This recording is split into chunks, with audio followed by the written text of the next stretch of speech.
Hoje vou contar pra vocês a minha história de como foi ser a filha do dono do morro. Vou contar toda a minha história, tudo que eu passei. E espero que vocês fiquem até o final, porque tem muita coisa. Já prepara a pipoca, prepara tudo, filhas, porque é uma história longa, com detalhes, com muitos altos e baixos, aconteceu muita coisa e eu quero contar tudo bem detalhado pra vocês. Vamos começar com a história da minha mãe e do meu pai. A minha mãe, gente, conheceu o meu pai em um baile da época deles, né? E a minha avó sempre foi contra, porque desde aquela época o meu pai já era envolvido e ele era muito conhecido. Ele não era o dono ainda, mas ele era muito conhecido e meio que ele pregava a paz na favela, mas do jeito dele. E aí a minha mãe conheceu ele e meio que a minha mãe pegou fama também na favela e começou a ser respeitada. E a minha avó sempre foi contra o relacionamento. O meu pai sempre pediu um filho pra minha mãe. O sonho do meu pai era ter uma filha mulher, tipo, era o sonho dele. Mas ele queria ter mais estabilidade, mais condições. Ele queria comprar uma casa, porque a minha avó não deixava ele dormir na casa da minha mãe. Os dois já eram de maior, minha mãe trabalhava. Só que meu pai fez ela sair do trabalho, disse que iria comprar uma casa e que minha mãe ia virar dona de casa. E assim foi feito, gente. A minha mãe saiu da casa dos pais dela, morava com a minha avó, minha bisavó e o meu avô. Moravam os três e a minha mãe filha única.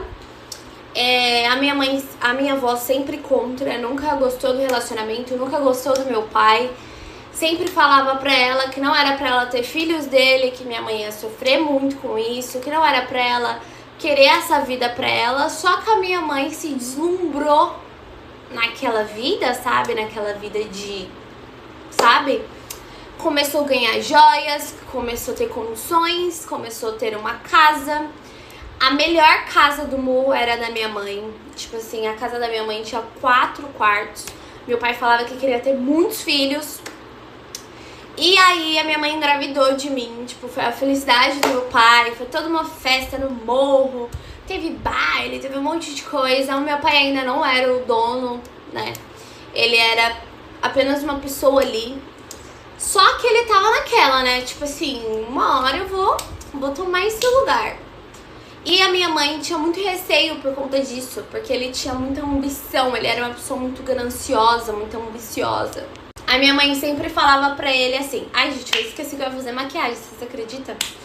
A minha mãe sempre falava pra ele assim... Cara, tu já tem tudo. Meu pai tinha o melhor carro do ano, a melhor moto do ano... a melhor casa, tipo, a casa quitada... Mas não vinha de algo bom, né? E a minha avó, gente, quando descobriu que ela tava grávida... Virou pra minha mãe e falou assim... Você tá amaldiçoando a vida dessa menina. E a minha mãe não sabia ainda se era menina ou menino. E a minha avó virou pra ela e falou... Você está amaldiçoando a vida dessa menina. Essa menina vai sofrer muito. E a minha mãe virou essa boca pra lá. Que não sei o que, que não sei o que. Ficou paz com a minha avó. Parou de falar com a minha avó. A minha avó também morava na favela. Mas a minha avó não aceitava nenhum grão de arroz dele, do meu pai. Não aceitava. Ela poderia passar a necessidade que fosse.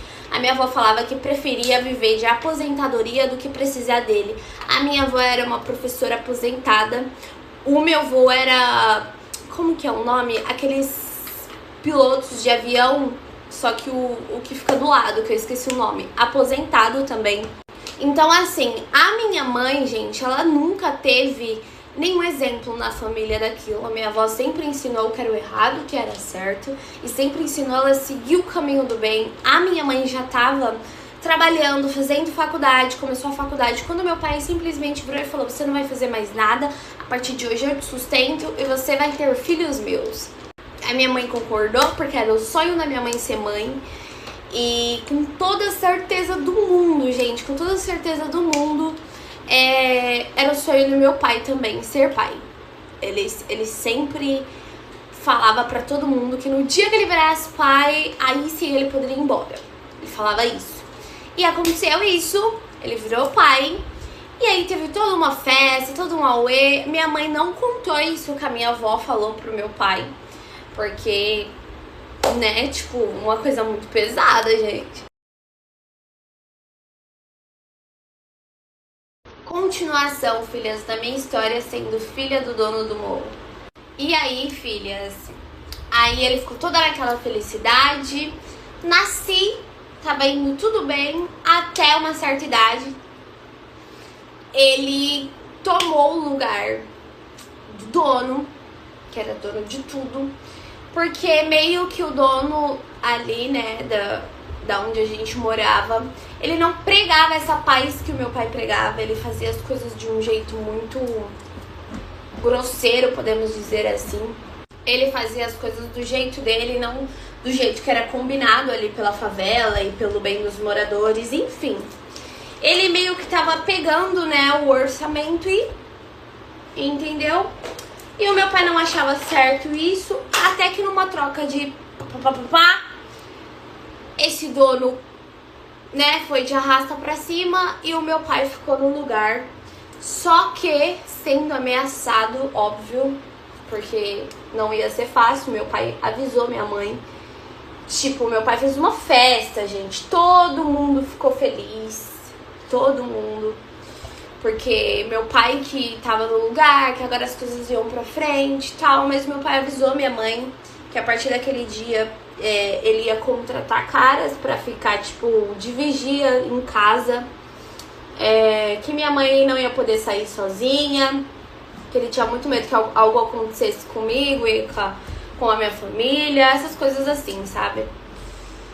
E aí foi quando ele tomou posse, né, do lugar. E isso eu fui crescendo, sabendo o que era aquilo. Não tinha contato, tá, gente? Pelo amor de Deus, não tinha contato com nada. Pra mim, o meu pai saía pra trabalhar e voltava. Mas, quando você cresce dentro da favela, você começa a ter a sua vida ativa, escolar e tudo, eu comecei a entender o porquê que tantos caras ficavam na nossa casa, por que eu não podia ir sozinha, por que pra ir pra todo lugar tinha que ir alguém acompanhado, sabe, coisas do tipo. Eu não podia andar sozinha, eu não podia fazer nada sozinha, meu pai não deixava, e tipo, eu era a bebê do meu pai, né, gente, tipo assim, a vida dele, então ele tinha muito cuidado comigo, principalmente porque nascer e ser criada na favela sendo mulher não é fácil. As pessoas têm maldade, as pessoas olham, as pessoas comentam, entendeu? E meu pai era muito conhecido, afinal ele era o dono dali, então, tipo assim, ele sempre tomava muito cuidado com a boca dos outros, sabe? O que as pessoas me falavam. Os filhos de quem morava ali não podiam ter contato comigo, entendeu? Eu estudava numa escola particular, afastada, no centro, não estudava numa pública. Eu fazia cursos, fazia natações, a gente fazia...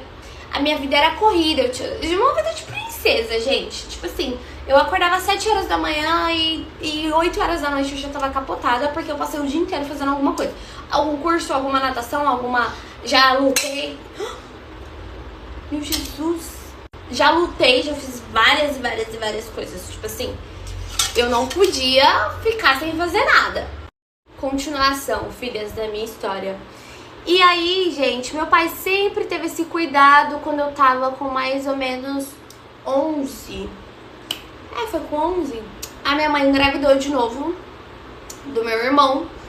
E aí meu pai, outra felicidade, tipo, eu já tava meio que acostumada, sabe, gente, com essa vida, com essa rotina, tipo, eu fazia vários cursos, estudava em escola particular, sabia mais ou menos, sabe, tipo, o que acontecia ali naquela favela. E eu não entendia o porquê que a gente tinha tantas condições e morava na favela. Era uma coisa assim que eu não entendia.